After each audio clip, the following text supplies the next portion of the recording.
Hello friends, welcome to day today Telugu and good evening. Sensex 14 points gain అయి 66,023 దగ్గర close అయితే Nifty flat గా close అయి 19,674 దగ్గర క్లోజ్ అయింది. వెరస్ బ్యాంక్ నిఫ్టీ 154 పాయింట్స్ గెయిన్ అయి 44,766 దగ్గర క్లోజ్ అయింది. ఇవాళ మార్కెట్ ఒక ప్రైస్ యాక్టివిటీని గమనించారా? ఓపెనింగ్ కొంత ఫ్లాట్ గా అవుతున్నా ఆల్మోస్ట్ 11:50 నా పాయింట్ ఆఫ్ టైం కి నిఫ్టీలో ఫాలో అవుతూ ఇంపార్టెంట్ లెవెల్ అయిన 19,600 మార్క్ కి ఇవాళ మార్కెట్ అరైజ్ అయింది. ఇవాళ ఐ థింక్ మార్కెట్ వెళ్ళి 19,601 ఎప్పుడైతే ఈ 600 మార్క్ దగ్గరికి నిఫ్టీ లెవెల్స్ టచ్ అయ్యాయో అక్కడి నుంచి ఆల్మోస్ట్ ఒక 130 పాయింట్స్ దగ్గరగా ర్యాలీ మార్కెట్ లో కనిపించింది. ప్రీవియస్ గా multiple times 19,600 mark below market వెళ్ళి క్లోజ్ అయితేనే మార్కెట్ వ్యూ ని చేంజ్ చేసుకుంటానని చెప్పాను. 19,600 అరౌండ్ మనకి ఉంటున్న ఇంపార్టెంట్ సపోర్ట్స్ ని ప్రీవియస్ గా కూడా మల్టిపుల్ టైమ్స్ మనం డిస్కస్ చేసాం with respect to Fibonacci retracement and trend lines, moving averages, వీటన్నిటిని కాన్ఫ్లుయెన్స్ చేస్తూ ఇది ఒక ఇంపార్టెంట్ సపోర్ట్ అని మనం అనుకున్నాం కదా. కానీ ఫ్రెండ్స్, ఇవాళ మార్కెట్ అక్కడి నుంచి ర్యాలీ అయింది కదా, మార్కెట్ లో స్ట్రెంగ్త్ ఉంది అని చెప్పాలని నేను అనుకోవట్లేదు. బికాస్ రీసెంట్ డేస్ లో మార్కెట్ లో ఉంటున్న ప్రైస్ యాక్షన్ ని మీరు గమనించండి. నేను సెప్టెంబర్ 20 గురించి మాట్లాడుతున్నాను. సెప్టెంబర్ 20 నుంచి ఉంటున్న ప్రతి ట్రేడింగ్ సెషన్ ని మీరు అబ్జర్వ్ చేస్తారండి. నేను క్యాండిల్ ని కూడా అక్కడ పెడుతున్నాను. సో మీకు పైన హై, లో, క్లోజ్ ఇవన్నీ కనిపిస్తూ ఉంటాయి కదా. హై నుంచి మీరు గమనిస్తే సెప్టెంబర్ 20 లో ఆల్మోస్ట్ హైకి వెళ్ళిన తర్వాత లో ఆల్మోస్ట్ 170 పాయింట్స్ దగ్గర కనిపించింది. సో హైకి వెళ్ళాక 170 పాయింట్స్ మార్కెట్ కరెక్ట్ అయింది. సెప్టెంబర్ 21 చూడండి ఆల్మోస్ట్ 139 పాయింట్స్ కరెక్ట్ అయింది. అండ్ సెప్టెంబర్ 22 ఆల్మోస్ట్ 140 పాయింట్స్ దగ్గర కరెక్ట్ అయింది. మీన్స్ ప్రతి ట్రేడింగ్ సెషన్ లో కూడా మార్కెట్ గ్యాప్ డౌన్ అయ్యాక కొంత ఫాలో అయ్యాక ఒక స్ట్రాంగ్ రికవరీని చూస్తున్న బేర్స్ ఇది ఒక ఆపర్చునిటీలా చూస్తున్నారు. మీన్స్ ప్రతి ర్యాలీలో, ఇంట్రాడే సెషన్స్ లో వస్తున్న ప్రతి ర్యాలీలో బేర్స్ ఒక సెల్లింగ్ ఆపర్చునిటీని వెతుకుతున్నారు. ఇవాళ కూడా 600 దగ్గర నుంచి మార్కెట్ ర్యాలీ అయ్యాక కూడా ఇది ఒక గుడ్ ఆపర్చునిటీ అని ఆల్మోస్ట్ అక్కడి నుంచి పెరిగిన 130 పాయింట్స్ లో ఆల్మోస్ట్ 100 పాయింట్స్ దగ్గరగా మార్కెట్ లో సెల్ ఆఫ్ అయితే కనిపించింది. ఈవెన్ ఇదే బ్యాంక్ నిఫ్టీలో కూడా మార్నింగ్ ఓపెనింగ్ ఫాల్ వాళ్ళ ఇంపార్టెంట్ సపోర్ట్ దగ్గర బ్యాంక్ నిఫ్టీ దగ్గర అయితే చాలా మంచిగా వర్కౌట్ అయ్యే లెవెల్స్. సపోర్ట్ దగ్గర క్లియర్ గా సపోర్ట్ తీసుకోవడం అండ్ ర్యాలీ అవుతూ రిజెక్షన్ అగైన్ మార్కెట్ లో ఒక స్ట్రెంగ్త్. ఇవాళ కంపేర్డ్ విత్ నిఫ్టీ, బ్యాంక్ నిఫ్టీలో స్ట్రెంగ్త్ ఎక్కువ ఉంది. బట్ ఓవరాల్ మార్కెట్ లో నిఫ్టీ, బ్యాంక్ నిఫ్టీ కంబైన్ చేసిన ఓవరాల్ మార్కెట్ లో మాత్రం వారు వస్తున్న ఎవ్రీ ర్యాలీ సెల్ ఆఫ్ కోసం, అదొక ఆపర్చునిటీ కోసం బేర్స్ వెయిట్ చేస్తూ అయితే రీసెంట్ ట్రేడింగ్ సెషన్స్ లో అయితే కనిపిస్తున్నారు. సో ఉంటున్న లాస్ట్ హోప్ ఏంటంటే ఈ 600 లెవెల్స్ దగ్గర ఇవాళ వచ్చిన ర్యాలీ, ఇవాళ వచ్చిన బయింగ్ ఫేక్ అవ్వకుండా ఈ లెవెల్ బిలో ఇంట్రాడే సెషన్స్ లో మార్కెట్ క్లోజ్ అవ్వకుండా ఉంటున్న వరకు అయితే నేను నిఫ్టీ పరంగా బులిష్ వ్యూ అయితే తీసుకుంటున్నాను. కానీ రీసెంట్ టైమ్స్ లో వస్తున్న ఎవ్రీ ర్యాలీలో వస్తున్న సెల్ ఆఫ్ కొంత వరీ ఫ్యాక్టర్ గా కనిపిస్తుంది. అండ్ ఇష్టం ఉన్నా ఇష్టం లేకపోతున్నా యాక్సెప్ట్ చేయాల్సిన పాయింట్ అయితే mid caps and small caps. ఇవాళ mid caps and small caps లో మంచిగా స్ట్రెంగ్త్ ఉంది. ఆల్మోస్ట్ మిడ్ క్యాప్ 50 అయితే ఏకంగా 0.9% దగ్గర ఇంట్రాడే సెషన్స్ లో ర్యాలీ అయింది. సో బ్రాడర్ మార్కెట్ లో సెల్లింగ్ ఉందా, లైక్ మిడ్ క్యాప్స్ లో, స్మాల్ క్యాప్స్ లో ఒక బిగ్ సెల్లింగ్ ఉందా అంటే అదేం లేదు. మరి ఎందుకు మన మార్కెట్స్ పడుతున్నాయి, పర్టికులర్ గా నిఫ్టీ ఎందుకు పడుతుంది, బ్యాంక్ నిఫ్టీ ఎందుకు పడుతుంది అంటే దానికి ఒకే ఒక్క answer, HDFC bank. Last 1 week లో హెచ్డిఎఫ్సి బ్యాంక్ 7% పడింది. అండ్ రిలయన్స్ ఇండస్ట్రీస్ ఏకంగా 4% పడింది. సో రిలయన్స్, హెచ్డిఎఫ్సి బ్యాంక్ ఈ రెండే 4%, 7% పడితే మరి నిఫ్టీ, బ్యాంక్ నిఫ్టీస్ కరెక్ట్ అవ్వవా? అదే రీజన్ మనకి రీసెంట్ టైమ్స్ లో మార్కెట్ రిలేటెడ్ గా వస్తున్న సెల్ ఆఫ్ కి మెయిన్ రీజన్. అండ్ పర్టికులర్ గా హెచ్డిఎఫ్సి బ్యాంక్ రిలేటెడ్ గా డెలివరీ సెల్లింగ్ కనిపిస్తుంది. రిలయన్స్ లో అలాంటిది ఏం కనిపించట్లేదు. కానీ హెచ్డిఎఫ్సి బ్యాంక్ రిలేటెడ్ గా లాస్ట్ 3-4 ట్రేడింగ్ సెషన్స్ నుంచి గమనిస్తూ వస్తే 5,700 crores సెప్టెంబర్ 20 నా, 21st నా 3,300 crore అండ్ 22nd అయితే 3,200 crore. కాన్స్టెంట్ డెలివరీ సెల్లింగ్ ఇంత పెద్ద మొత్తంలో కనిపిస్తుండడం సమ్ మ్యూచువల్ ఫండ్స్ అయినా ఆర్ ఫండ్ మేనేజర్స్ ఎవరైనా పెద్ద ఇన్స్టిట్యూషనల్ గా హెచ్ఎన్ఐ క్లయింట్స్ అయినా హెచ్డిఎఫ్సి బ్యాంక్ స్టాక్స్ ని మార్కెట్ లో ఎగ్జిట్ అవుతున్నట్లయితే అర్థమవుతుంది. ఆల్మోస్ట్ 12,200 crores విలువ చేసే హెచ్డిఎఫ్సి బ్యాంక్ షేర్స్ ని రీసెంట్ టైమ్స్ లో బిగ్ ప్లేయర్స్ అయితే ఎగ్జిట్ అయ్యారు. అండ్ ఇవాల్టి నుంచి 2 IPOs మార్కెట్ లోకి రాబోతున్నాయి, JSW ఇన్ఫ్రా అండ్ అప్డేటర్ సర్వీసెస్. ఈ 2 IPOs రిలేటెడ్ గా కూడా నేను షార్ట్ టర్మ్ కి అప్లై చేయట్లేదు. బిజినెస్ గురించి తెలుసుకోవాలంటే మనం నెక్స్ట్ న్యూస్ వీడియోస్ లో డిస్కస్ చేద్దాం. బట్ యాజ్ ఆఫ్ నౌ ఈ 2 IPOs లో నేను పార్టిసిపేట్ చేయట్లేదు. సరే, మన ఇండియన్ ఈక్విటీ మార్కెట్స్ లోనే ఎక్కువ కరెక్షన్ కనిపిస్తుందా, గ్లోబల్ ఈక్విటీ మార్కెట్స్ కరెక్ట్ అవుతున్నాయంటే ఫ్రెండ్స్, గ్లోబల్ ఈక్విటీ మార్కెట్స్ తో కంపేర్ చేస్తే ఇండియన్ ఈక్విటీ మార్కెట్స్ లో ఇప్పుడు స్టెబిలిటీ అయితే ఉంది. బికాస్ సెప్టెంబర్ 1 నుంచి ఇప్పటి వరకు చూస్తే నాస్డాక్ 6% కరెక్ట్ అయింది అండ్ S&P 500 4.2% కరెక్ట్ అయింది. వెరాజ్ మన ఇండియన్ ఈక్విటీ మార్కెట్స్ పాజిటివ్ లోనే ఉన్నాయి ఈ సెప్టెంబర్ మొత్తం డేటాను మనం కంబైన్ చేస్తున్నప్పుడు.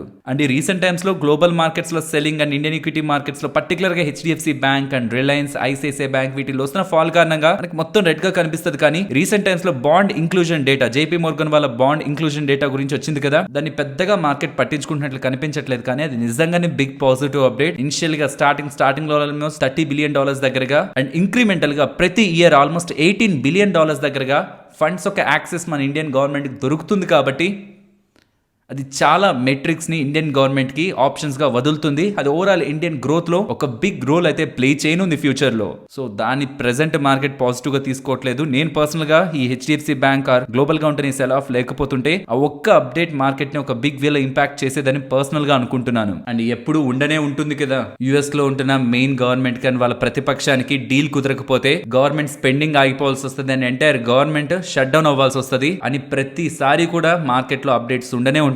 అండ్ లాస్ట్ డేట్ ఉంటది కదా, ఆ లాస్ట్ డేట్ రోజు లేకపోతే దానికి 2 రోజుల ముందు ప్రతిపక్షం అండ్ ప్రభుత్వం రెండు కలిసి మీన్స్ ఈ ప్రతిపక్షం వాళ్ళ మద్దతుతో గవర్నమెంట్ వాళ్ళు ఫర్దర్ గా కంటిన్యూ అయ్యే ప్రయత్నం చేస్తూ ఉంటారు. అలా మీకు మల్టిపుల్ ఫైనాన్షియల్ ప్లాట్ఫామ్స్ లో యుఎస్ గవర్నమెంట్ షట్ డౌన్ అవుతుంది. ఇఫ్ యుఎస్ లో ఉంటున్న ఇరు పార్టీలు డెమోక్రాట్స్ అండ్ రిపబ్లికన్స్ వీళ్ళిద్దరూ కూడా యాక్సెప్ట్ అయి ముందుకు రాకపోతే సెప్టెంబర్ 30 వరకు మాత్రమే ప్రెసెంట్ ఉంటున్న యుఎస్ గవర్నమెంట్ కి టైం ఉంది. ఇఫ్ వాళ్ళ మద్దతు వీళ్ళకి లేనట్లయితే స్పెండింగ్ బిల్ రిలేటెడ్ గా అగ్రిమెంట్ కానీ రాలేనట్లయితే ప్రతిపక్షం దగ్గర నుంచి దెన్ యుఎస్ గవర్నమెంట్ సెప్టెంబర్ 30కి షట్ డౌన్ అవుతుందని ఇలా ఫైనాన్షియల్ ప్లాట్ఫామ్స్ లో మనకి డేటా అయితే కనిపిస్తుంది. బట్ ప్రీవియస్ గా ఇలా జరిగిన ప్రతిసారి కూడా ప్రతిపక్షం వాళ్ళు గవర్నమెంట్ కి సపోర్ట్ చేస్తూనే వచ్చారు. సార్ లాస్ట్ వరకు ఏంటంటే గవర్నమెంట్ ని టీస్ చేసే ప్రయత్నం చేస్తూ ఉంటారు. ఇప్పటి వరకు అయితే ఎప్పుడు డిఫాల్ట్ అవ్వలేదు. ఇన్ని సంవత్సరాల్లో ఒక్కసారి కూడా డిఫాల్ట్ అవ్వలేదు. కానీ ఇలా డిఫాల్ట్ అవుతుందని ప్రతిసారి మనకు అప్డేట్స్ వస్తూనే ఉంటాయి. కాబట్టి ఆ గడువు దగ్గర అయ్యే కొద్దీ మార్కెట్ లో టెన్షన్స్ అయితే ప్రతిసారి నెలకొంటాయి. కానీ ఆ టెన్షన్స్ రియాలిటీలోకి వెళ్ళి మార్కెట్స్ ఇంపాక్ట్ అయ్యేలా అయితే ఇప్పటి వరకు ఎప్పుడు కనిపించలేదు. కానీ ఎన్నిసార్లు అలా అవుతున్నా ఈసారి ఇంకోలా కొత్తగా అవుతుందేమో, ఈసారి షట్ డౌన్ అయితే అది overall equity markets global equity markets పై నెగిటివ్ ఇంపాక్ట్ చూపిస్తుందేమో అని మార్కెట్ భయపడడం అయితే మాంది కదా. సో సెప్టెంబర్ 30 అరౌండ్ కి వస్తున్నప్పుడు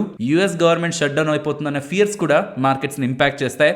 ఒకవేళ వాళ్ళు ముందుగానే ఇలాంటిది ఏం లేదు మేము సపోర్ట్ చేస్తున్నామని అపోజిషన్ వాళ్ళు కానీ ముందుకు వచ్చి సపోర్ట్ చేస్తుంటే అది ఓకే. బట్ సపోర్ట్ చేయకుండా సెప్టెంబర్ 30 దగ్గరికి వెళ్తున్న ప్రతి టైం లైక్ 28, 29 ఎప్పుడెప్పుడైతే 30కి దగ్గర అవుతూ ఇంకా మనకి సపోర్ట్ ఇంకా అది క్లియర్ అవ్వలేదు ఇష్యూ అని మనకి వస్తూ ఉంటుందో అప్డేట్స్, ఇది కూడా గ్లోబల్ ఈక్విటీ మార్కెట్స్ నెగిటివ్ గా ఇంపాక్ట్ చేస్తాయి. ఇది ఒక ఈవెంట్ ప్రెసెంట్ ఆన్ గోయింగ్ గా రన్ అవుతుందన్న విషయాన్ని కూడా మనం గుర్తుంచుకోవాలి. అండ్ పర్సనలీ చెప్పాను కదా, మార్కెట్ రిలేటెడ్ గా 600 లెవెల్స్ బ్రేక్ అయ్యి డౌన్ సైడ్ క్లోజ్ అవ్వనంత వరకు కూడా నేను మార్కెట్ ని పాజిటివ్ గానే చూస్తున్నాను. బట్ రీసెంట్ టైమ్స్ లో ఫర్ ఎవ్రీ రైజ్ అదే ఒక మంచి ఆపర్చునిటీ సెల్ చేయడానికి కానీ సెల్ చేయడానికి బేర్స్ రెడీగా షార్ట్ పొజిషన్స్ ని క్రియేట్ చేసుకోవడం, లాంగ్ పొజిషన్స్ ని అన్వైండ్ చేయడం చేస్తూ ఉన్నారు. దీనికి క్లియర్ ఉదాహరణ ఇక్కడ నుంచి కొద్ది రోజుల క్రితం లాంగ్ పొజిషన్స్ ఆల్మోస్ట్ 62,000 crores దగ్గరగా ఉంటే ప్రెసెంట్ కేవలం 12,000 crores దగ్గరగా మాత్రమే ఉన్నాయి. But let's see 600 level ultimate level final level ఇది నేను చూస్తున్నంత వరకు ఇది బ్రేక్ అవుతుందా లేదు, ఈ లెవెల్ ని మార్కెట్ రెస్పెక్ట్ చేసి అప్ సైడ్ వెళ్ళి ఫస్ట్ లెవెల్ నేను ఎక్స్పెక్ట్ చేసిన 19,850 అండ్ ఆ తర్వాత 20,000 అబౌవ్ ఇఫ్ మార్కెట్ లో రికవరీ ర్యాలీ వస్తే.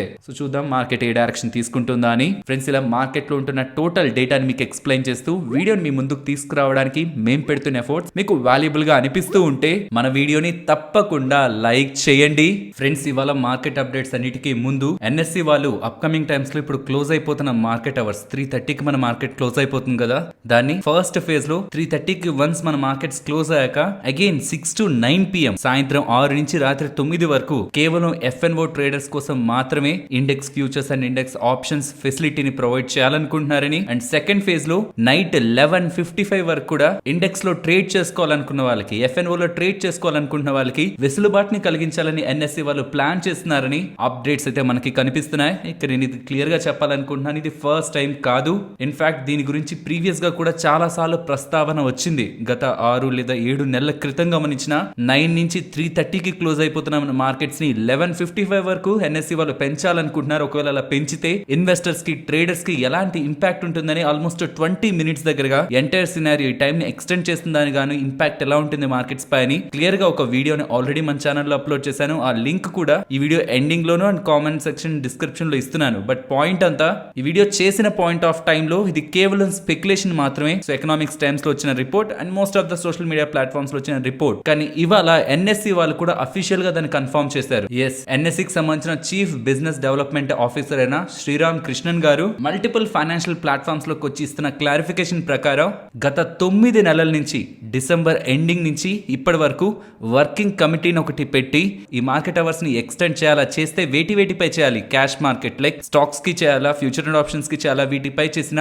సుదీర్ఘమైన కమిటీ మీటింగ్స్ లో ఆ కమిటీ మీటింగ్స్ జస్ట్ ఇన్వెస్టర్స్ ఆ ట్రేడర్స్ ని దృష్టిలో పెట్టుకోలేదని multiple people like fund fund managers ని, మ్యూచువల్ ఫండ్స్ ని, హై ఫ్రీక్వెన్సీ ట్రేడర్స్ ని, లో లేటెన్సీ ట్రేడర్స్ ని, వీళ్ళందరినీ కూడా బ్రోకర్స్ ని వీళ్ళందరినీ కూడా కాంటాక్ట్ అయిన వర్కింగ్ కమిటీ క్లారిఫై తెచ్చుకున్నది ఏంటంటే క్యాష్ మార్కెట్ ని టచ్ చేయకూడదని. మీన్స్ ఈక్విటీ మార్కెట్ ఉంటది కదా, 9 నుంచి మనకి 3:30 వరకు, లైక్ 9 to 9:15 ప్రీ మార్కెట్, 9:15 నుంచి 3:13 వరకు మనకి యాక్టివ్ గా క్యాష్ మార్కెట్ ట్రేడింగ్ సెషన్ ఉంటది కదా, లైక్ స్టాక్స్ ని కొనడం, స్టాక్స్ ని అమ్మడం, దాన్ని అయితే టచ్ చేయకూడదు అనుకుంటున్నారని. బికాస్ ఆల్రెడీ మన సెటిల్మెంట్ సైకిల్ T+3 నుంచి T+2 కి, T+2 నుంచి T+1 కి, అండ్ అప్కమింగ్ టైమ్స్ లో ఇన్స్టాంటేనియస్ గా సెటిల్మెంట్ జరిగిపోవాలంటున్నారు. కాబట్టి అది ఆల్రెడీ బ్రోకర్స్ పైన ప్రెషర్ చూపిస్తుంది. కాబట్టి దానిపై కాకుండా FNO పై వాళ్ళు ఫోకస్ చేయాలనుకుంటున్నారని మొదటి విడతలో ఈ 3:30కి క్లోజ్ అయిపోతున్న FNO ట్రేడింగ్ ని కాస్త 6 to 9 PM వరకు ఎక్స్టెండ్ చేసి మార్కెట్లో ఉంటున్న వాలటాలిటీని ఆర్ వాల్యూమ్స్ ని గమనిస్తారని, ఇఫ్ అంతా బాగుంటే దెన్ దీన్ని ఇంకా ఎక్స్పాండ్ చేస్తారని అయితే చెప్తున్నారు. ఈ ఫస్ట్ ఫేజ్ లో ముందుగా వీళ్ళు టెస్ట్ చేయాలనుకుంటుంది కేవలం ఇండెక్స్ కి సంబంధించిన ఫ్యూచర్స్ అండ్ ఆప్షన్స్ అని మాత్రమే చెప్తున్నారు. సో ఫస్ట్ ఈవెన్ NSE వాళ్ళు ముందుకు వెళ్ళి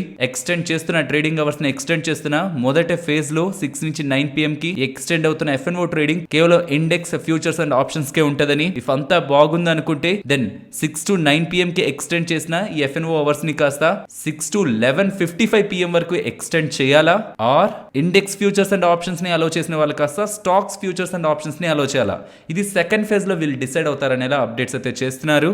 సో 3:30కి క్లోజ్ అయిన మార్కెట్స్ అగైన్ 6 o'clock కి ఓపెన్ అయ్యి నైట్ 9 వరకు ఫస్ట్ ఫేజ్ లో, సెకండ్ ఫేజ్ లో 11:55 వరకు కూడా ట్రేడ్ అవడానికి పాసిబిలిటీ ఉంది. అండ్ దీని రిలేటెడ్ గా సెబీ వాళ్ళకు కూడా NSE వాళ్ళు ప్రపోజల్ పెట్టారని, అండ్ దీన్ని సెబీ వాళ్ళు యాక్సెప్ట్ చేస్తే దీన్ని వీళ్ళు మార్కెట్ లో అమలు చేస్తారని, అండ్ దీని రిలేటెడ్ గా ఆల్రెడీ బ్రోకర్స్ తో వీళ్ళు డిస్కషన్ చేశారని ఇలా chief business development officer of NSE చెప్తూ ఉండడం, అప్కమింగ్ టైమ్స్ లో మోస్ట్లీ మనం ఎక్స్టెండెడ్ మార్కెట్ అవర్స్ ని చూస్తామని ఇలా స్పెక్యులేషన్స్ అయితే కనిపిస్తున్నాయి. చూడాలి మరి సెబీ వాళ్ళు ఎలాంటి డెసిషన్ తీసుకుంటారని. బికాస్ సెబీ వాళ్ళు FNO ట్రేడర్స్ ని FNO ట్రేడింగ్ నుంచి కొంత పక్కకి తీసుకురావడానికి చాలా ప్రయత్నాలు అయితే చేస్తున్నారు. అందులో వన్ ఆఫ్ ద టైమ్ లో వాళ్ళు ఒక రిపోర్ట్ ని కూడా పబ్లిష్ చేశారు. 89% of the FNO traders loss లో ఉంటున్నారు, 11% మాత్రమే ప్రాఫిటబుల్ గా ఉంటున్నారని. మరి FNO ట్రేడింగ్ ని 3:30కి ఎండ్ అయిపోతున్నదని కాస్త 6 నుంచి 9 కి, మళ్ళీ 6 నుంచి ఏకంగా 11:55 కి పెంచితే ఎంతవరకు ఇంపాక్ట్ ట్రేడర్స్ పైన, పర్టికులర్ గా FNO ట్రేడర్స్ పైన ఉంటుందనేది సెబీ వాళ్ళు కూడా అసెస్ చేస్తారని నేను అనుకుంటున్నాను. అండ్ పర్సనల్ గా నాకైతే ఈ డిసిషన్ పై అంత పాజిటివ్ వ్యూ అయితే లేదు. బికాస్ అట్లీస్ట్ 3:30 కైనా మన యాక్టివిటీని వైండ్ అప్ చేసుకొని పర్సనల్ లైఫ్ రిలేటెడ్ గా ఫోకస్ చేయడానికి అట్లీస్ట్ ఒక లిమిటేషన్ అయినా ఉండేది. 3:30 తర్వాత FNO ఉండదని. బట్ ఉంటే ఇఫ్ రియల్ గా అది తీసుకొని వస్తే మనం ఏం రూల్స్ ని చేంజ్ చేసే వాళ్ళం కాదు. కాబట్టి అట్లీస్ట్ మనం ఒక టైం పీరియడ్ పెట్టుకుని ఆ టైం పీరియడ్ తర్వాత ఆటోమేటిక్ గా మనం మన మైండ్ ని కంట్రోల్ అయితే చేసుకోవాల్సి వస్తుంది. బికాస్ మార్నింగ్ 9 o'clock నుంచి నైట్ 11:55 వరకు కేవలం ఈ ట్రేడింగ్ పక్కనే చూస్తూ ఉంటే అండ్ అదే పర్సనల్ లైఫ్ ని బిగ్ వేలో ఇంపాక్ట్ చేస్తుంది. సో ఒకవేళ ఈ 9 నుంచి ఒక సర్టెన్ గ్యాప్ లైక్ 3:30 నుంచి 6 వరకు గ్యాప్ ఇస్తున్నారు ఈవినింగ్, దాని తర్వాత అగైన్ 11:55 వరకు పెంచుతారన్న దాని రిలేటెడ్ గా ట్రేడర్స్ పైన, ఇన్వెస్టర్స్ పైన ఎటువంటి ఇంపాక్ట్ ఉంటుందని క్లియర్ గా డీటెయిల్డ్ గా 20 minutes వీడియో ఎక్స్ప్లెయిన్ చేశాను. కాబట్టి ఇఫ్ ఇన్ కేస్ దీని గురించి క్లియర్ గా తెలుసుకోవాలనుకుంటున్న వాళ్ళు ఈ వీడియోని అయితే తప్పకుండా గమనించండి. అండ్ ప్రెసెంట్ ఉంటున్న సినారియోని చూస్తుంటే అన్లెస్ సెబీ వాళ్ళు అలా చేయడం వద్దు, FNO ట్రేడర్స్ ఇంపాక్ట్ అవుతారు, ఇంకా ఎక్కువ FNO ట్రేడింగ్ పెరిగిపోతుందని వద్దు అని డెసిషన్ తీసుకుంటే తప్పించి NSE వాళ్ళు, brokers and most of the players, market లో ఉన్న most of the big players అందరూ కూడా FNO ట్రేడింగ్ అవర్స్ ని పెంచాలనే ఆలోచనలోనే ఉంటున్నట్లయితే డేటా కనిపిస్తుంది. అండ్ దీనికి వినిపిస్తున్న ప్రధానమైన కారణం ఇది యాక్చువల్లీ ఈ వీడియోలో కూడా ఎక్స్ప్లెయిన్ చేశాను, ఇంకా చాలా పాయింట్స్ ఎక్స్ప్లెయిన్ చేశాను. బట్ మెయిన్ పాయింట్ అంతా మన మార్కెట్స్ క్లోజ్ అయ్యాక US మార్కెట్స్ ఓపెన్ అయ్యి ఏదైనా అప్డేట్స్ వస్తుంటే మన markets big gap down and gap up అవుతున్నాయి. కాబట్టి US మార్కెట్ టైంలో మన మార్కెట్ కూడా ఓపెన్ లో ఉంటే హెడ్జింగ్ చేసుకోవడానికి ఇన్వెస్టర్స్ కి అనుగుణంగా ఉంటుందని. బట్ రియాలిటీ అందరికీ తెలుసు, ఇప్పుడు FNO ని, ఫ్యూచర్స్ అండ్ ఆప్షన్స్ ని హెడ్జింగ్ కంటే కూడా స్పెక్యులేషన్ కి ఎక్కువ వాడతారు. కాబట్టి దీని కారణంగా క్రియేట్ అయ్యే పాజిటివ్ కంటే నెగిటివ్ ఎక్కువ ఉంటుంది. బట్ జాబ్ చేసుకుంటున్న వాళ్ళకి ఈవినింగ్ టైం పీరియడ్ కలిసి వస్తుంది, ఆ టైంలో వాళ్ళకి ఫ్రీ ఉంటుంది. కాబట్టి FNO ట్రేడింగ్ చేయొచ్చు, అది మాకు ఒక మంచి అవకాశం అని లాస్ట్ టైం వీడియో కింద కామెంట్ సెక్షన్ లో కూడా నేను చాలా కామెంట్స్ చూశాను. ఒక్కొక్కరి ప్రాస్పెక్ట్ ఒక్కొక్కలా ఉంటుంది. అల్టిమేట్ గా మన రూల్స్ ని చేంజ్ చేయగలిగే వాళ్ళం అయితే కాదు, బట్ ఆ తీసుకొస్తున్న రూల్స్ ఆర్ కొత్త విధానాల కారణంగా ఎటువంటి ఇంపాక్ట్ ఉంటుందని ప్రతి ఒక్కరు క్లియర్ గా తెలుసుకోవాలి. కాబట్టి మస్ట్ అండ్ షుడ్ గా ఈ వీడియోని గమనించండి. లింక్ మీకు description, comment section and end cards లో కూడా ఇస్తున్నాను. అండ్ ఒకవేళ ఈ టాపిక్ పై మీకు ఆల్రెడీ క్లారిటీ ఉంటే, బికాస్ ఫ్యూ మంత్స్ బ్యాక్ కూడా మాట్లాడుకున్నాం అండ్ ఇప్పుడు కూడా ఉంటున్న డేటాని మీకు ఎక్స్ప్లెయిన్ చేశాను. కాబట్టి దీనిపై ఏమాత్రం అవగాహన ఉన్న వాళ్ళైనా దీని రిలేటెడ్ గా మీ ఒపీనియన్ కూడా కామెంట్ సెక్షన్ లో చెప్పండి. మీరు అనుకుంటున్న పాజిటివ్స్, నెగిటివ్స్ ఆర్ డైరెక్ట్ గా మీ ఒపీనియన్ గుడ్ ఆర్ బ్యాడ్ అని. సో దట్ ఒక కలెక్టివ్ ఒపీనియన్, ఇది తీసుకొస్తున్న చేంజెస్ కారణంగా మన వాళ్ళందరి ఒపీనియన్ కలెక్టివ్ గా ఒక దగ్గర మనకి ఐడియా వచ్చేస్తుంది. సో మన వాళ్ళంతా ఏమనుకుంటున్నారు, ట్రేడర్స్, ఇన్వెస్టర్స్, తీసుకొస్తున్న దాని కారణంగా ఎటువంటి ఇంపాక్ట్ పాజిటివ్ ఆర్ నెగిటివ్ గా ఉంటుంది అనుకుంటున్నారు అనేది ఒక కలెక్టివ్ ఒపీనియన్ అయితే డెవలప్ అవుతుంది. తప్పకుండా మీ ఒపీనియన్ ని కామెంట్ సెక్షన్ లో చెప్పండి. ఫ్రెండ్స్, ఇలా న్యూస్ అప్డేట్స్ ని అనాలిసిస్ చేస్తూ మీ ముందుకి కంటెంట్ కంటెంట్ తీసుకురావడానికి మేం పెడుతున్న ఎఫర్ట్స్ మీకు వాల్యుబుల్ గా అనిపిస్తూ ఉంటే మన వీడియోని తప్పకుండా లైక్ చేయండి. ఫ్రెండ్స్, స్టాక్ మార్కెట్ లో ఉంటున్న వాళ్ళకి Friday evening delta Corp related గా వచ్చిన అప్డేట్ కంప్లీట్ సర్ప్రైజ్ అయితే మిగిల్చింది. బికాస్ ఈ కంపెనీ మార్కెట్ క్యాపిటల్ చూడండి, ఇవాళ స్టాక్ ఫాలో అవ్వడానికి ముందు మనం తీసుకుంటున్న ఆల్మోస్ట్ ఒక 5,000 crore మార్కెట్ క్యాపిటల్ ఉంటున్న కంపెనీకి నియర్లీ 17,000 crores దగ్గరగా మీరు జిఎస్టీకి ప్రీవియస్ గా కట్టాల్సిన డబ్బులు కట్టలేదు. జూలై 2017 నుంచి మార్చ్ 2022 వరకు మీరు కట్టాల్సిన డబ్బులు మొత్తం ఓన్లీ డెల్టా కార్ప్ వాళ్ళే 11,140 crores అండ్ వాళ్ళ 3 సబ్సిడరీ కంపెనీస్ మీన్స్ వాళ్ళ అండర్ లో ఉంటున్న కంపెనీస్ 5,700 crores. టోటల్ గా చూస్తే 16,822 crores దగ్గరగా మాకు మీరు డబ్బులు కట్టాలి అని జిఎస్టీ వాళ్ళ దగ్గర నుంచి వీళ్ళకి నోటీసులు వస్తూ ఉండడం, ఎంటైర్ కంపెనీ నమ్మినా అంత డబ్బులు రాదు, మరి వీళ్ళు అసలు ఇంత డబ్బులు ఎలా కట్టగలరనే ఒక క్వశ్చన్ మార్క్స్ తో స్టాక్ ఇవాళ భారీగా ఫాలో అయింది. అండ్ దీని రిలేటెడ్ గా మేనేజ్మెంట్ వాళ్ళు రెస్పాండ్ అవుతూ జిఎస్టీ వాళ్ళు ఎంటైర్ బెట్టింగ్ వాల్యూ పై జిఎస్టీని వేస్తున్నారు, కానీ దానిపైన కాదు వేయాల్సింది gaming value pi. So net value pi, gross net value pi వేస్తున్న జిఎస్టీ అనేది సరి కాదు, గేమింగ్ వాల్యూ పైనే వేయాల్సి ఉంటుంది. మా పక్క న్యాయం ఉంది అండ్ దీనిపై మేము లీగల్ గా పోరాడతాం అండ్ దీన్ని మేము కోర్టులో తేల్చుకుంటాం అనేలా డెల్టా కార్ప్ మేనేజ్మెంట్ చెప్తుంది. కానీ అన్లెస్ ఒక అఫీషియల్ కన్ఫర్మేషన్ వస్తే తప్పించి దీని రిలేటెడ్ గా క్లారిటీ అయితే ఉండదు. Because without any proper calculations ఒక కంపెనీ రిలేటెడ్ గా ట్యాక్స్ నోటీసుల లయబిలిటీస్ పంపించేసి మళ్ళీ వాళ్ళు రెస్పాండ్ అయ్యేసరికి మళ్ళీ దాన్ని తిరిగి మార్చుకునే ప్రయత్నం చేస్తే అది జిఎస్టీ వాళ్ళకు కూడా నేమ్ బ్యాడ్ అవుతుంది. కాబట్టి మోస్ట్లీ దీని రిలేటెడ్ గా జిఎస్టీ వాళ్ళు ఎలా రెస్పాండ్ అవుతారో చూడాల్సి ఉంది. ఏదైనా మిస్టేక్ కారణంగా ఇంత పెద్ద ట్యాక్స్ లయబిలిటీ కట్టాలని డెల్టా కార్ప్ వాళ్ళకి పంపించారా, అరే నిజంగానే వాళ్ళు ఇంత పెద్ద మొత్తాన్ని డెల్టా కార్ప్ దగ్గర నుంచి కలెక్ట్ చేయాలని ప్రయత్నిస్తారా, అండ్ దీని రిలేటెడ్ గా నెక్స్ట్ జరగబోతున్న లీగల్ బ్యాటిల్ లో ఎవరు గెలుస్తారని తేలేంత వరకు కూడా డెల్టా కార్ప్ స్టాక్ పరంగా వోల్టాలిటీ ఉంటుంది. అండ్ ఇవాళ ప్రైస్ యాక్షన్ పరంగా చూస్తే 3 o'clock వరకు కూడా ఆల్మోస్ట్ ఒక 20% దగ్గరగా ఫాల్ అయిన స్టాక్ లాస్ట్ ఫ్యూ మినిట్స్ లో ఆల్మోస్ట్ ఒక 3-4% దగ్గరగా రికవర్ అయింది. బట్ ఓవరాల్ స్టాక్ రిలేటెడ్ గా ఇవాళ full selling pressure intraday sessions లో కనిపించింది. అండ్ అప్కమింగ్ టైమ్స్ లో స్టాక్ పెరుగుతున్నా పడుతున్నా ఈ ట్యాక్స్ లయబిలిటీ రిలేటెడ్ గా అఫీషియల్ కన్ఫర్మేషన్ వచ్చేంత వరకు కూడా అన్నెసరీగా ఎటువంటి డెసిషన్స్ ని కూడా తీసుకోకండి. అండ్ నెక్స్ట్ ఐఆర్సిటిసి గురించి మాట్లాడుకోవాలి. ఐఆర్సిటిసి వాళ్ళు ఇవాళ ఎక్స్చేంజెస్ తో చెప్తున్న దాని ప్రకారం ఐఆర్సిటిసి వెబ్సైట్ లో ఇక నుంచి ఎయిర్ టికెట్స్ ని మీన్స్ ఫ్లైట్ టికెట్స్ ని కూడా బుక్ చేసుకోవచ్చు విత్ 0 కన్వీనియన్స్ ఫీస్. అండ్ ఇలా ఫ్లైట్ టికెట్స్ బుక్ చేస్తున్న వాళ్ళకి అట్రాక్టివ్ డిస్కౌంట్స్ ని కూడా కార్ ట్రాన్సాక్షన్స్ ప్రొవైడ్ చేస్తున్నట్లు దీనికి ఒక కొత్త పోర్టల్ www.air.irctc.co.in ని 0 convenience fee and attractive discounts up to 2,000 rupees వరకు కూడా కార్ ట్రాన్సాక్షన్స్ పై డిస్కౌంట్ ని ప్రొవైడ్ చేస్తున్నారనేలా ఎక్స్చేంజెస్ కి ఇన్ఫార్మ్ అయితే చేశారు. సో ఎయిర్ టికెట్స్ రిలేటెడ్ గా కూడా ఐఆర్సిటిసి వాళ్ళు ఈ ప్రైవేట్ ప్లాట్ఫామ్స్ ఆర్ అగ్రిగేటర్స్ తో కూడా కాంపీట్ అవుతూ ఈ కన్వీనియన్స్ ఫీ రిలేటెడ్ గా అండ్ అట్రాక్టివ్ డిస్కౌంట్స్ ని పెట్టి ట్రాఫిక్ ని పెంచుకునే ప్రయత్నం చేస్తున్నట్లయితే అప్డేట్స్ కనిపిస్తున్నాయి. అండ్ ఆఫ్టర్ దిస్ అప్డేట్ ఇవాళ స్టాక్ లో గుడ్ గెయిన్స్ అయితే కనిపించాయి. నెక్స్ట్ నేషనల్ పెరాక్సైడ్ స్టాక్ ఇవాళ 27% దగ్గరగా డౌన్ అయినట్లు మీకు కనిపిస్తుంది కదా. దీనికి రీజన్ ఈ పర్టికులర్ కంపెనీ రిలేటెడ్ ఉన్న బిజినెస్ ని డీమర్జర్ చేస్తూ ఉండడం. సో ఈ హైడ్రోజన్ పెరాక్సైడ్ రిలేటెడ్ గా వీళ్ళు లార్జెస్ట్ మ్యానుఫ్యాక్చరర్. దేని డీమర్జర్ చేస్తున్నారు? ఈ నేషనల్ పెరాక్సైడ్ లో 2 కంపెనీస్ ఉన్నాయి. ఒకటి కెమికల్ కంపెనీ లైక్ ఈ హైడ్రోజన్ పెరాక్సైడ్ రిలేటెడ్ గా, ఇంకొకటి నాపెరోల్ ఇన్వెస్ట్మెంట్స్. వీళ్ళకి బాంబే బర్మా ట్రేడింగ్ కంపెనీలో 9.44% వాటా ఉంది, బాంబే డైయింగ్ లో 0.92% వాటా ఉంది, మ్యూచువల్ ఫండ్స్ లో ఆల్మోస్ట్ 68 crores. ఇలా టోటల్ వాళ్ళ ఇన్వెస్ట్మెంట్స్ వాల్యూ ఆల్మోస్ట్ 930 crores దగ్గరగా ఉంది. సో ఇలా ఇన్వెస్ట్మెంట్ రిలేటెడ్ ఉన్న బిజినెస్ ని డీమర్జర్ చేసి మార్కెట్ లోకి లిస్ట్ చేస్తారు. అండ్ ఎవరెవరైతే ఈ నేషనల్ పెరాక్సైడ్ లో స్టాక్స్ ని హోల్డ్ చేస్తున్నారో ఒక్కొక్క షేర్ కానీ వాళ్ళకి ఇంకొక షేర్ ఇన్వెస్ట్మెంట్ కంపెనీ రిలేటెడ్ గా లభిస్తుంది. సో టెంపరీగా మీ ఇన్వెస్ట్మెంట్స్ రిలేటెడ్ గా డౌన్ కనిపిస్తున్నా అప్కమింగ్ టైమ్స్ లో కొత్తగా రాబోతున్న స్టాక్ రిలేటెడ్ గా ఒక షేర్ వస్తుంది కాబట్టి అక్కడ అది బ్యాలెన్స్ అవుతుంది.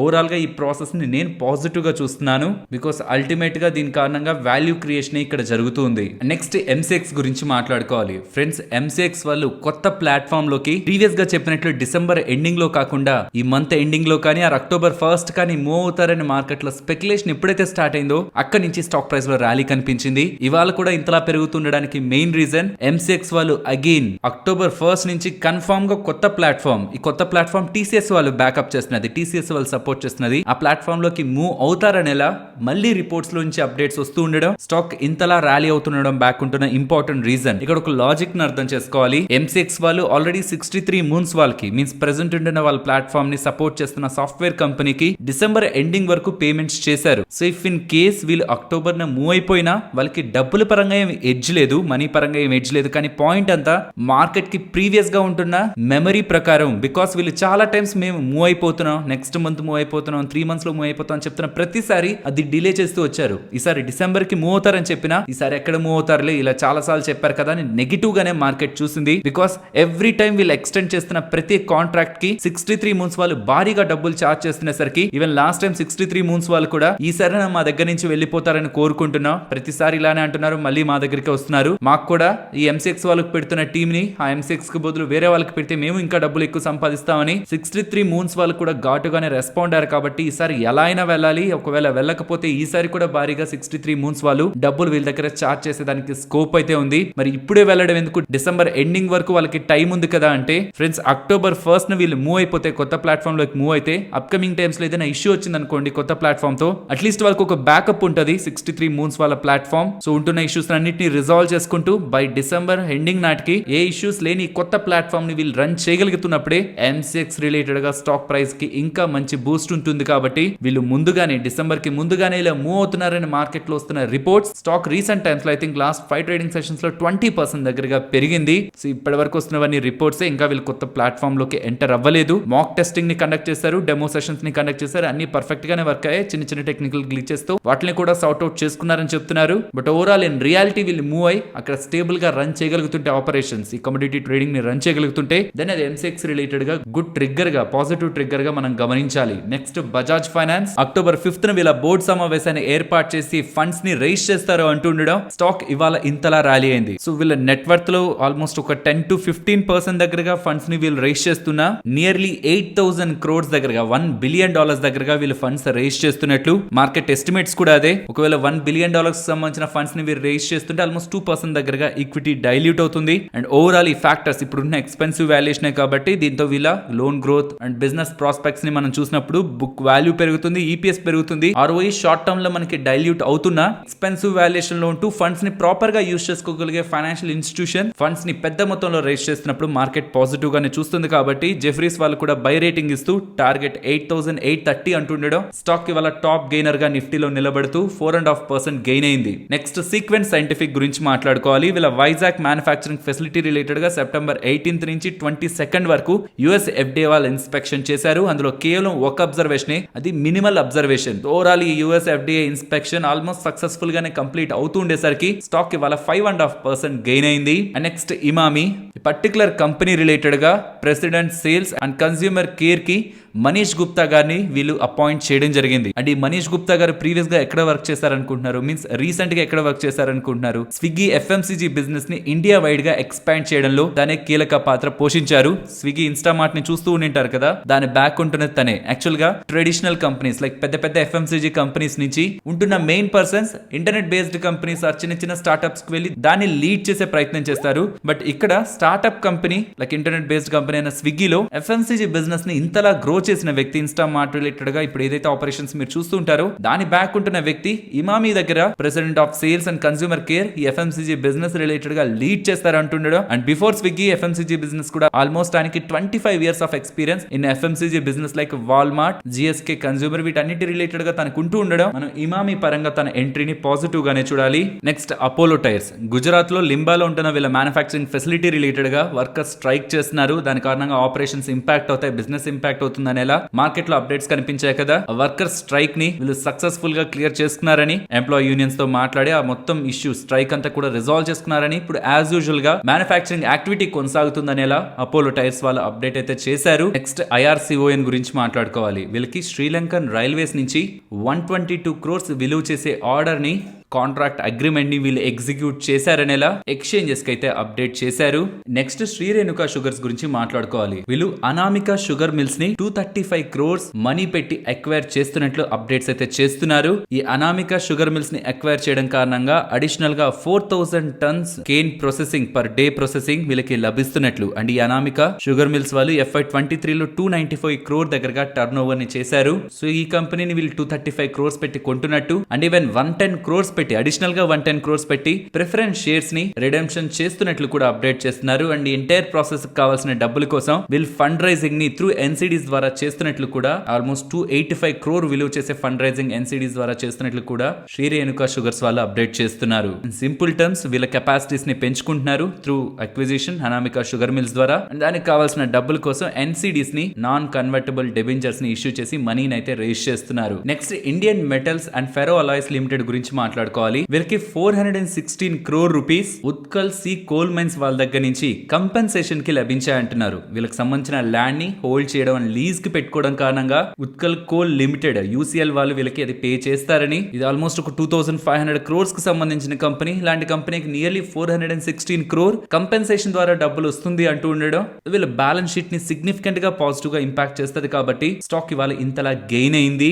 నెక్స్ట్ హెచ్బిఎల్ పవర్ గురించి మాట్లాడుకోవాలి. నార్త్ వెస్టర్న్ రైల్వే వాళ్ళు anti Kavach like anti collision system ఉంటది కదా, ట్రైన్స్ రెండు క్లాష్ అవ్వకుండా అది ఇంప్లిమెంట్ చేయడానికి హెచ్బిఎల్ వాళ్ళతో పార్ట్నర్ అవుతున్నారనేలా. అండ్ నెక్స్ట్ 2 years లో entire north western railway total division అంతా కూడా ఈ కవచ్ రెడీగా ఉండడానికి ప్రయత్నిస్తుందనేలా పీటీఐ మీన్ సోర్సెస్ దగ్గర నుంచి అప్డేట్స్ అయితే కనిపిస్తున్నాయి. అండ్ నెక్స్ట్ మార్కెట్ లో ఒక బిగ్ స్పెక్యులేషన్ అయితే సర్క్యులేట్ అవుతుంది. ఇది నిజం అవుతుంటే మాత్రం ఇన్ఫ్రా కంపెనీస్ కి ఒక బిగ్ పాజిటివ్ గా ఉంటది. బికాస్ హౌసింగ్ లోన్స్ రిలేటెడ్ గా గవర్నమెంట్ సబ్సిడీస్ ప్రొవైడ్ చేసింది అనుకోండి. సో ఎవరైనా ఇంత మొత్తంకి తక్కువలో ఎవరైనా హౌస్ లోన్స్ తీసుకుంటుంటే వాళ్ళకి వడ్డీలో భారీ మొత్తంలో సబ్సిడీస్ గవర్నమెంట్ ప్రొవైడ్ చేస్తుంటే దాని హౌస్ లోన్ తీసుకునే వాళ్ళ సంఖ్య పెరుగుతుంది. తద్వారా ఈ హౌస్ సెల్ చేస్తున్న వాళ్ళకి అండ్ ఇన్ఫ్రా కంపెనీస్ కి పెద్ద పాజిటివ్ గా ఉంటది. కాబట్టి ప్రెసెంట్ గవర్నమెంట్ $7.2 billion దగ్గరగా housing loan interest subsidy scheme related గా ఆలోచనలో ఉందని. అండ్ ఈ సబ్సిడీ వడ్డీ చూస్తే 3 నుంచి 6.5% వరకు కూడా యాన్యువల్ ఇంట్రెస్ట్ రిలేటెడ్ గా సబ్సిడీని up to maximum 9 lakh of loan amount ని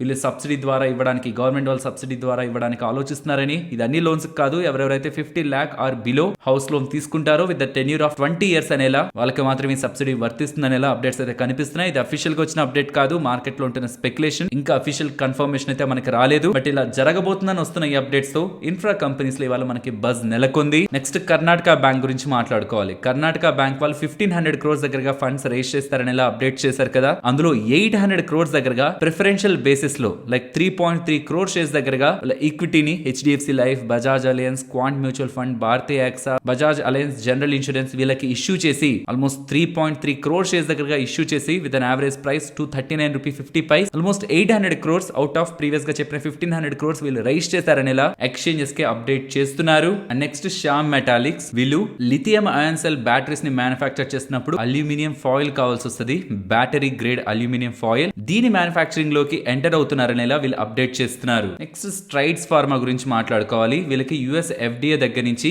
కార్డియాక్ డ్రగ్ రిలేటెడ్ గా పర్టికులర్ గా heart attack, stroke and heart issues related గా ట్రీట్మెంట్ ఇచ్చే డ్రగ్ రిలేటెడ్ గా వీళ్ళకి అప్రూవల్ దొరికిందని. అండ్ మార్కెట్ లో ఉంటున్న ఎస్టిమేట్స్ ప్రకారం యుఎస్ లో ఇన్ సేల్స్ ఆల్మోస్ట్ $1.3 billion దగ్గరగా ఉంటాయని. ఇలా వీళ్ళకి వచ్చిన యుఎస్ ఎఫ్డిఏ అప్రూవల్ కారణంగా వీళ్ళు లాభం పొందబోతున్నారని ఇలా స్ట్రైడ్స్ ఫార్మా రిలేటెడ్ గా పాజిటివ్ అప్డేట్స్ అయితే కనిపిస్తున్నాయి. అండ్ ఈవెన్ వీళ్ళు రిలేటెడ్ గా డీమర్జర్ అప్డేట్ కూడా వచ్చింది. వీళ్ళు ప్రీవియస్ గా చెప్పిన సిడిఎంఓ బిజినెస్ ని డీమర్జర్ చేస్తారన్నారు కదా, అది డీమర్జర్ చేశారు. అండ్ ఆ డీమర్జర్ ని ప్రెసెంట్ బోర్డ్ అయితే అప్రూవ్ చేసింది. అండ్ ఈవెన్ 5 PM కి వాళ్ళ ఈవినింగ్ ఇన్వెస్టర్ మీటింగ్ కూడా ఉంది కాబట్టి దాంట్లో ఉంటున్న అప్డేట్స్ మొత్తం కంబైన్ చేసి ఈ డీమర్జర్ గురించి మనం రేపటి వీడియోలో మాట్లాడుకుందాం. నెక్స్ట్ నిఫ్టీ అలాగే bank Nifty support and resistance. Nifty support immediate support 19,640, అది బ్రేక్ అయితే 19,600 దగ్గర గమనించండి. అది బ్రేక్ అయితే 19,550. అండ్ కించి top side 19,760. And bank Nifty ఇవాళ మంచి సపోర్ట్ అయితే 44,420 దగ్గర కనిపించింది. బట్ ప్రెసెంట్ ఉన్న లెవెల్స్ నుంచి డౌన్ సైడ్ ఇమీడియట్ గా 44,540 అండ్ అబిలో 44,420 అండ్ అబౌవ్ ఇవాళ రెసిస్టెన్స్ ఫేస్ చేసిన zone 44,890 and above 45,082. And Nifty range 19,500 to 20,200. 600 below close అయితే ఈ లెవెల్ ని చేంజ్ చేసుకుంది. ఆల్మోస్ట్ చాలా దగ్గరగానే ఉంది కదా. ఎందుకు ముందుగానే మనం డిసైడ్ అయిపోయి 600 వరకు వచ్చింది, 600 బిలో వెళ్ళదా అని అనుకోవడం కంటే 600 బిలో క్లోజ్ అయ్యాక ఈ రేంజ్ ని మార్చే ప్రయత్నం చేస్తాను. బికాస్ ఇక్కడ నుంచి ఒక సడన్ ర్యాలీ ఆ రివర్సల్ వచ్చింది అనుకోండి, అన్నెసరీగా మార్చినట్లు అవుతుంది. కాబట్టి 600 బిలో వరకు అయితే నేను వెయిట్ చేయాలనుకుంటున్నాను. Till then means market 600 below close అవునంత వరకు, 19,600 బిలో క్లోజ్ అవునంత వరకు 19,500 to 20,200 ఈ 700 పాయింట్ రేంజ్ ని నిఫ్టీలో గమనిస్తున్నాను. మరొక ఇంట్రెస్టింగ్ వీడియోతో మళ్ళీ మీ ముందుకు వస్తాను. అంతవరకు టేక్ కేర్, జై హింద్.